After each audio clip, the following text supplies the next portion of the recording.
Histoire Gounour, la femme médecin. Gounour était une vieille femme médecin intelligente qui vivait avec son fils, Gounour, et ses deux épouses.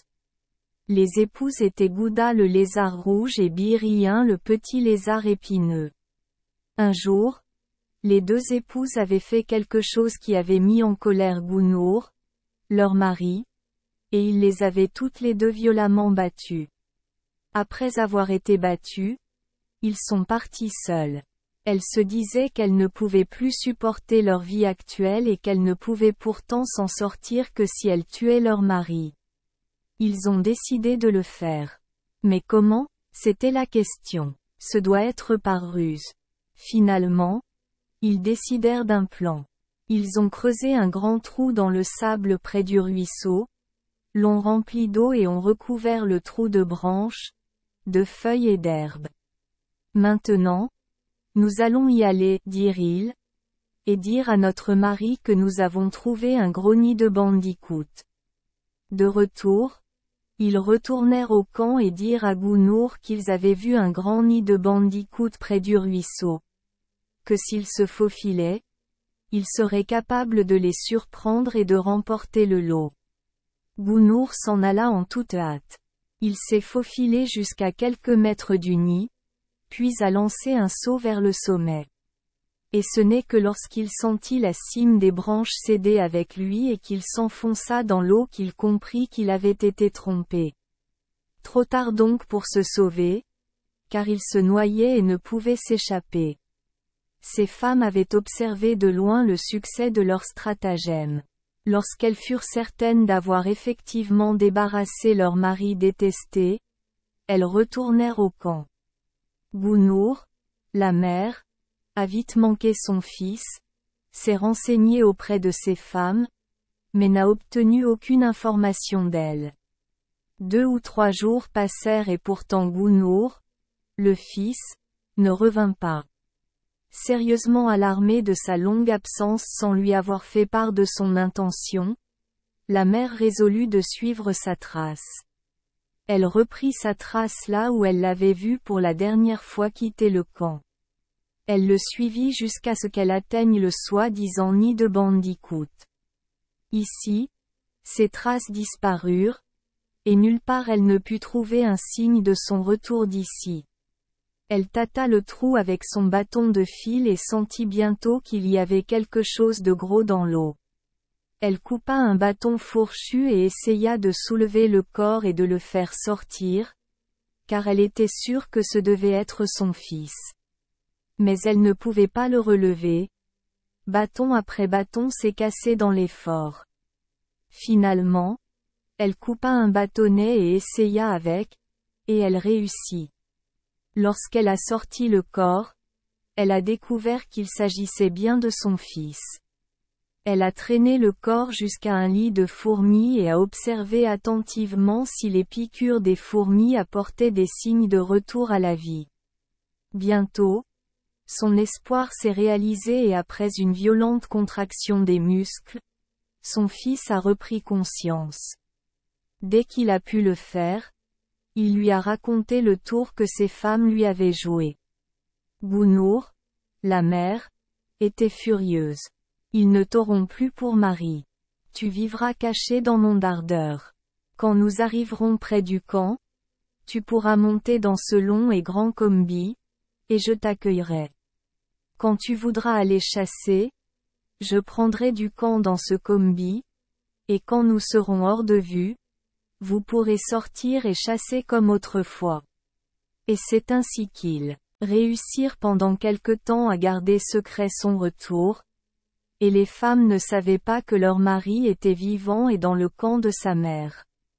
Mais comme Gounour, la mère, revenait jour après jour de la chasse chargée de butin, ils commencèrent à penser qu'elle devait avoir l'aide de quelqu'un. Car sûrement, disaient-ils, aucune vieille femme ne pourrait avoir autant de succès à la chasse. Il y avait un mystère dont ils étaient sûrs et ils étaient déterminés à le découvrir.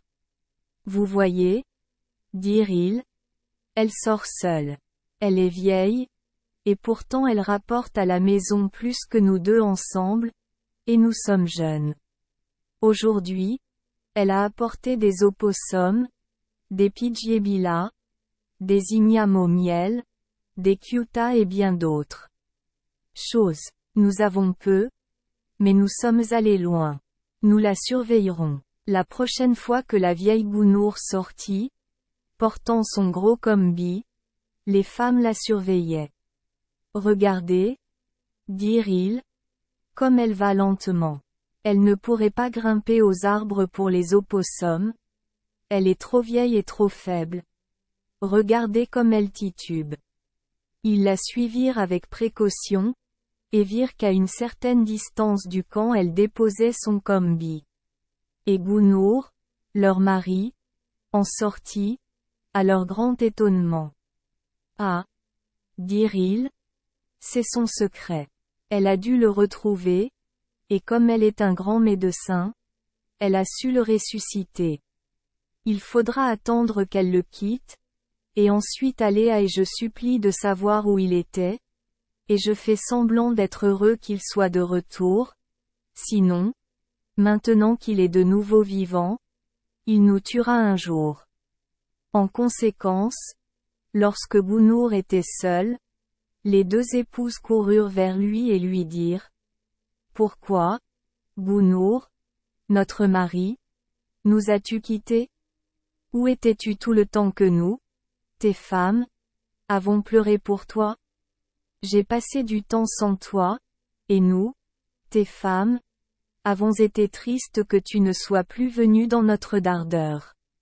Bounour, le mari, affectait de croire que leur chagrin était authentique et qu'il ne savait pas, lorsqu'il l'avait dirigé vers le nid du bandicoot, que c'était un piège. Quel piège, sans sa mère, aurait pu être sa tombe. Ils allèrent tous chasser ensemble, et lorsqu'ils eurent tué suffisamment pour se nourrir, ils retournèrent au camp. Alors qu'ils approchaient du camp, Bounour, la mère, les vit arriver et s'écria: Voudrais-tu encore être trompé par tes femmes? Ne t'ai-je sauvé de la mort que pour que tu sois à nouveau tué?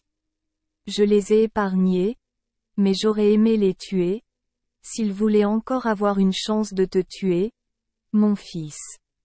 Les ruses des femmes sont nombreuses, et une autre fois je ne pourrai peut-être pas te sauver.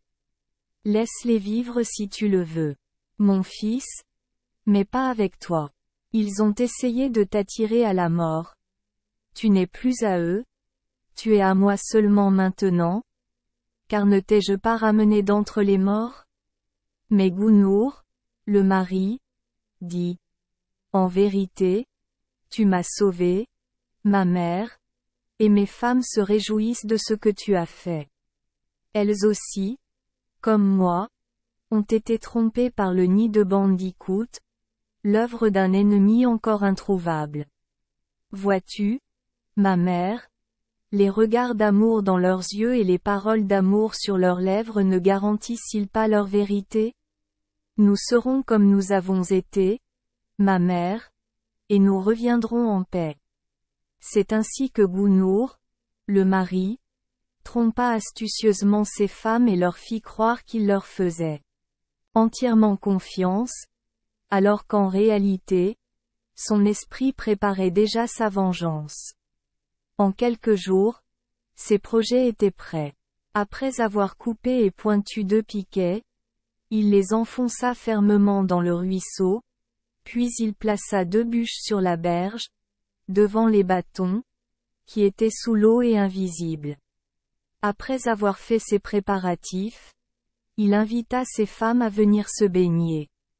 Il dit lorsqu'ils atteignirent le ruisseau: Regardez ces 2 rondins sur la rive, sautez de l'un à l'autre et voyez lequel peut plonger le plus loin. J'irai d'abord vous voir lorsque vous monterez. Et il sauta dedans, évitant soigneusement les piquets pointus. Bien, a-t-il appelé. Tout est clair ici. Lancez-vous. Ensuite, les 2 épouses ont couru chacune vers une bûche et ont sauté de là. Bounour avait bien calculé la distance, car tous deux sautaient directement sur les pieux placés dans l'eau pour les attraper, et qui s'y enfonçaient fermement, les maintenant sous l'eau. Eh bien, je suis vengé, dit Gounour. Mes femmes ne me tendront plus de pièges pour m'attraper. Et il partit vers le camp. Sa mère lui a demandé où étaient ses femmes. Ils m'ont abandonné, dit-il, pour aller chercher des nids d'abeilles. Mais à mesure que les jours passaient et que les épouses ne revenaient pas, la vieille femme commença à soupçonner que son fils en savait plus qu'il ne disait. Elle ne lui en demanda pas davantage, mais observa tranquillement l'occasion, lorsque son fils était parti à la chasse, puis suivit les traces des épouses. Elle les suivit jusqu'au ruisseau, et comme elle ne voyait aucune trace de leur retour, elle entra dans le ruisseau, tâta les alentours et y trouva les 2 corps attachés aux pieux. Elle a réussi à les faire sortir du ruisseau, puis elle a décidé d'essayer de leur redonner vie, car elle était en colère parce que son fils ne lui avait pas dit ce qu'il avait fait, mais l'avait trompé ainsi que ses femmes. Elle frotta les femmes avec certains de ses médicaments, pansa les blessures causées par les pieux, puis les traîna toutes les 2 dans des nids de fourmis et observa leur corps tandis que les fourmis rampaient dessus et les mordaient. Elle n'eut pas longtemps à attendre. Bientôt ils commencèrent à bouger et à reprendre vie. Dès qu'ils furent rétablis, Gounour les ramena au camp et dit à Gounour son fils. Une fois, j'ai utilisé mes connaissances pour vous redonner la vie, et encore une fois je l'ai utilisé pour redonner la vie à vos femmes. Vous êtes tous à moi maintenant, et je désire que vous viviez en paix et que vous ne me trompiez plus jamais, sinon je n'utiliserai plus jamais mon talent pour vous.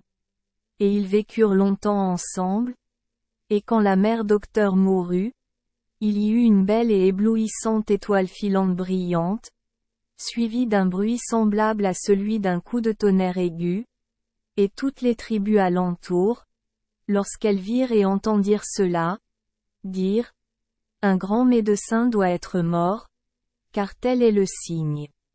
Et lorsque les épouses moururent, elles furent emmenées au ciel, où elles sont aujourd'hui connues sous le nom de Gwaibila, l'étoile rouge, ainsi appelée à cause de sa couleur rouge vif, en raison, dit la légende, des marques rouges laissées par les pieux sur le ciel. Corps des 2 femmes, et que rien ne pouvait effacer. Merci les enfants des Esperluette Croisillon 39. Avoir écouté des contes de fées au jour Esperluette Croisillon 39. 8. Espérons que les histoires apporteront aux enfants des moments heureux et significatifs. Si vous aimez notre chaîne, veuillez appuyer sur le bouton S Esperluette Croisillon 39. Abonner, pour ne manquer aucune histoire intéressante. Je vous souhaite une bonne nuit de sommeil et de beaux rêves. Rendez-vous dans la prochaine histoire.